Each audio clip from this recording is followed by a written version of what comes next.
Jennifer Tilly is looking down on 8-6 suited. Negreanu opens with ace-2 offsuit. That is a light but purposeful steal, using the ace as a blocker to reduce the chance he runs into a premium and leaning on position to realize whatever equity shows up later. Tilly answers with a re-raise. That choice is great against a suspected wide open because suited connectors play cleanly post-flop, deny cheap realization to the opener, and set her up to attack a player who loves to take flops. It's a little too small, Jen. Phil Lockett is going to be upset with you after that raise size because it's too small. Last time I took advice from you, I lost the tournament. Sorry. Negreanu calls rather than 4-betting. He keeps her range wide, carries the positional advantage into a pot that is not yet bloated, and quietly pockets the option to turn later cards into leverage even when he misses. Okay, now I'm going to do the dunk bet. It's not a donk bet because you were the pre-flop raiser. Oh, okay, it's not a dunk bet. It's a continuation bet. A continuation bet. Tilly follows through for a small C-bet. The sizing stresses floats and gut shots and keeps her range comfortably uncapped. A lot of bad cards come off, and then I can just bluff raise the turn or something stupid like that. You could. Turn a pair into a bluff. I'm really good at that. It's one of my big things Bill Reynolds taught me. Negreanu does not have value, but he does have a plan. He calls to float, buying one more card and preserving the initiative advantage that comes from acting last. If she slows on the turn, he gets to tell the next chapter. If she barrels big, he can release cheaply and move on. The texture inches toward the middling wheelish territory that favors the caller. Tilly checks. That single check compresses her range away from very strong overpairs and toward one-pair hands and draws that prefer pot control. Negreanu seizes the mic with a bet. The number is not huge, but the message is loud. He denies a free card to overcards, pressures hands like ace-queen and king-jack that C-bet once, and begins building a story that can arrive at straights and two-pair by the river. His literal hand did not improve, however his distribution did, because the cards he credibly represent improved. Calling the flop to take it away on the turn is classic small ball pressure, and he executes it cleanly. This is the card that ties the room together, and the run-out connects squarely with the very suited connectors that defend 3-bet pots from the blinds. Tilly leads small. That type of sizing often functions as a blocker, a way to name a price with a hand that does not want to face a pot-sized bomb. To Negreanu, that looks like a door left slightly open. He chooses to kick it in and chips. The shove polarizes him to the straights and strong two-pair he has been representing since the turn. We probably have the same hand. Oh, so sick. You have 9-jack, right? Would that be the same hand as you have? Because if you did have that and you didn't call by now, it would be a little bizarre. You're in Jennifer Tilly's seat. You have the straight. Negreanu shoves over your small lead. What's your move, snap call, or an impossible fold? And why in one sentence? Best clear answer gets pinned. Oh, God. Oh, you have a 6? You raised me with a 6 out of position? No. That's crazy talk. Tilly folds. Daniel Negreanu is holding ace-10 suited. Pre-flop is all ego and leverage. Tony G opens small Houston flats, and Negreanu snaps on the squeeze to 7K. Well, if at first you don't succeed, You must. you make it 7,000. Perfect against two wide ranges. Tony G knows Houston's call is weak money and fires back to 24K with pocket 8s, classic isolation, and dare 4-bet. Negreanu takes the button, keeps Tony's bluffs in, and controls the pot. That flat says, I'll outplay you post-flop, keep the range wide. Flop comes rainbow, Negreanu's dream in a 4-bet pot, top pair, ace kicker, clean texture. I'm all in. Tony shoves. Who cares? I guess you got, what, you have kings now? I'm committed again. No, I know you are. Okay, you can show me one if you want. Even if you gave me $1 million, I wouldn't show you. $1 million? Oh boy, Tony G. I guess I should. You're a nice guy. You do good things with your money, right? I do. You do? All right, I'll give you some more, I guess. All right. Daniel calls. You have kings or something? No, one time. No. Jack of clubs on the turn. Oh my God, did that make him more outs? Yeah. I just realized. Oh God, I was like, oh Jack, that's a good card. The river. The king of hearts. It's a scary one. Selbst, sitting in the big blind, looks down at a pair of jacks, a strong but tricky hand in this scenario. Facing a raise and a 3-bet, she opts to flat call rather than 4-bet.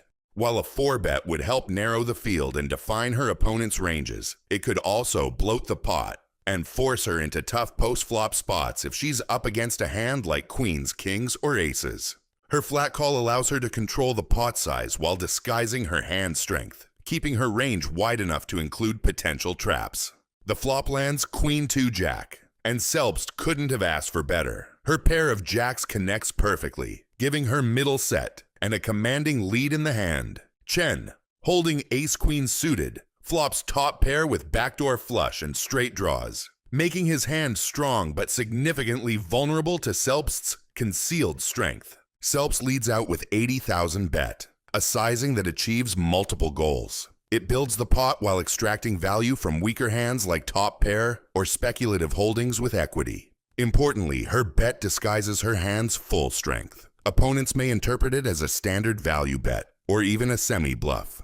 Chen, with top pair and additional equity from his backdoor draws, decides to call. From his perspective, Selbst's range from the big blind could include hands like king-queen, queen-jack, or even bluffs, making a fold too conservative. The turn changes the dynamics of the hand with the 8 of diamonds, creating a more draw-heavy board. Selbst still holds the lead with her set of jacks, but the new card introduces a flush draw and enhances the straight possibilities. She increases the pressure with a bet of 150,000. This bet is designed to charge draws like the nut flush and extract further value from hands like Chen's top pair. While the sizing is solid, Selbst may have missed an opportunity to go larger, putting Chen to an even tougher decision. Chen's ace-queen suited improves with the nut flush draw, making his hand significantly stronger in terms of potential equity. He calls the 150,000, which is the correct decision based on the pot odds and his outs to the nut flush. By calling, Chen keeps the pot manageable while preserving his chance to improve on the river. The river delivers the 7, completing Chen's nut flush with ace-queen suited and spelling disaster for Selbst. Unaware of Chen's exact holding but recognizing her set is still vulnerable, Selbst decides to shove all in. However, this move is a misstep. The shove assumes Chen might fold marginal holdings, but his turn call strongly represents a flush, especially the nut flush. A smaller bet, or even a cautious check, could have limited Selbst's losses given the dangerous board texture.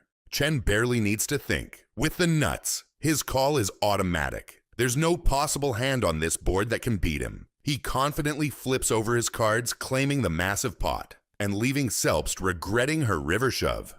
Tedeschi kicks things off with pocket queens. He is raised to 36,000, but he's up against McAllister, whose cards we don't know yet. Philip McAllister calls out of a stack of 1.74 million. Yeah, that's a lot of dimp. Rabba comes in from the big blind, so a 3-way to the flop. Jaya Rabba. That flop is Queen 8-4 with 2 clubs. Looks like Rabba has checked to the razor. Makes sense. Tedeschi's pocket queens just flopped top set on a pretty dry board. It's a dream scenario for him, but McAllister and Rabba could easily have flush or straight draws since they just called pre-flop. So he's probably going to look for a value bet here. It's been checked to McAllister. And I've been impressed by what we've seen from this guy today. Pose. Really? It supposedly means you're comfortable. A lot of poker players sit like that. So the bet from McAllister is 48K. Rabba doesn't look like he's gonna fold here. We don't know if he's drawing or if he actually has a piece of the board. But after Tedeschi checked on the flop, he might raise and try to scare him off. Rabba calls. Monsieur Tedeschi. I think it's Paul Tedeschi, actually. Tedeschi's in an interesting spot here. He's confident his hand is strong, but Rabba's call indicates some kind of draw or a strong pair. He's probably wondering if Rabba's just trying to see the turn cheaply or if he's setting up a move. It's a tricky decision. Does he bet for value or does he just call and allow these 2 bad boys to potentially bluff on the turn? That's a call as well. We're still 3-way as we go to the turn. Yeah, Jack of Hearts on the turn. Rabba checks. And I think that was a check from Tedeschi, yep. He's gone from the 1 arm on 1 shoulder to 2 arms on 2 shoulders. The old water slide pose. Philip McAllister bets again, 136,000. This could be a potentially huge pot. Especially as it looks like he's calling. He's raised all in. McAllister just called. He flats the all in. But look at the price he's getting. Cool. Okay, well, Does call. no one has a pot-sized bet left behind now. Good point. The river brings the ace of hearts and Raba's looking down at the board, still not knowing the strength of Tedeschi's hand. He could be holding a decent pair or even a straight, but the ace definitely changes the dynamic. Does he believe Tedeschi has a hand like two pair, or is he worried about a potential set or a straight? The ace might just be the card Raba needs to bluff at this pot and try to steal it. Do these two just check it down? No, they don't. He bets 300. Tedeschi competing for the main pot of 1.4 million. And now, McAllister moves all in. How does everyone have a hand here? I have no idea. Baffling the way this hand is played out. That's a call. No, it's a fold. Yes. And he likes what he sees. No, King 10 clubs. King 10 of hearts for a royal flush. It is a royal, and look at that, Tedeschi did have a set of queens. What a terrible, disgusting run out for what is going to be the best hand almost always. This was a nasty royal flush poker river cooler. Doug Polk is looking down at pocket aces, but he's up against LSG Hank, who's raised to $6,000 with ace-jack suited. From the small blind, players are often expected to 3-bet to protect their position. That dynamic makes Polk's aces even more dangerous because they don't look as strong as they are. That kind of 3-bet sizing almost looks like he's trying to scare Hank off the hand rather than invite action. But that's exactly the beauty of it. Polk wants to trick Hank into thinking it's just an attempt to steal the pot, when really Doug is just setting the trap. The suited ace and being in position here gives Hank just enough to justify seeing a flop. This is about as good a flop as Polk could hope for. In a 3-bet pot like this, Hank's range is weighted towards suited broadways and pocket pairs. That means the only real hand Polk has to worry about is pocket queens. Against everything else, his aces are still miles ahead. Polk makes a value bet of around a third of the pot, just small enough to make sure Hank calls even with hands that completely miss the flop. And he now has the nut flush draw. 111,000 in the middle. Guess how much Doug will bet. It's like a little poker test. See how close you are. Doug Polk is feeling pretty comfortable with this card on the turn. With the way they played pre-flop, there's no way Hank has 2-pair or a set smaller than queens. I think Doug should bet small again. 81. All right. I'm telling him he should be using big ante online.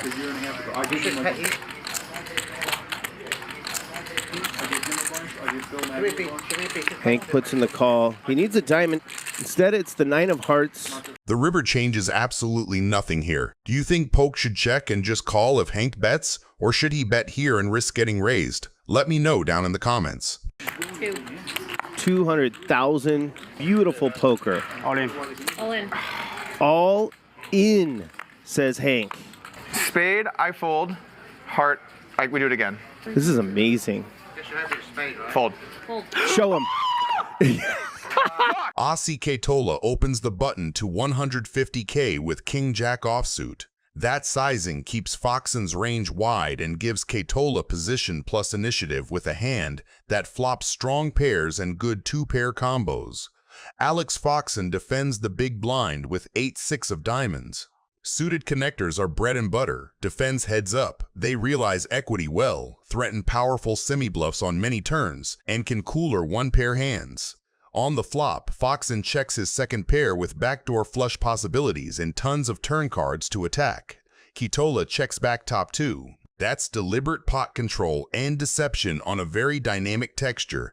The front door diamonds arrive and the ace smashes ranges. Foxen made the flush. And Kotola has completely under-repped his hand. We saw this before though, Randy. Aussie checked back Jack 10, allowed Foxen to improve to a backdoor flush, and was able to find a river fold. Foxen turns a flush and leads 250K. From his seat, this is a must bet. He has a strong value hand. He denies equity to single diamond hands, and he targets exactly Kotola's checkbacks like King X and Jack X that hate this card but cannot fold. Kotola just calls with kings and jacks. Raising would polarize himself and fold out worse while isolating only stronger flushes. Calling keeps Foxen's bluffs alive, controls the pot on a scary card, and leverages his redraw to a full house on paired rivers. The board pairs and Kotola improves to a full house, kings full of jacks. Foxen sees a river that shouldn't change much against most of Kotola's perceived turn call range and value bets 5,500K with his flush, targeting one pair hands and ace-X with a diamond. Kotola now has the perfect shove. Jamming for roughly 6.1 million applies maximum pressure to every non-boat hand, credibly represents exactly what he has, and captures value from any flush that decides it is too high up to fold heads up. If Foxen calls here, it's just over. He'll be down $6 million, and I don't see how he can fold. If we can imagine for a second that playing in such stakes is possible for us mere mortals, what would you do in Foxen's position? Let me know in the comments.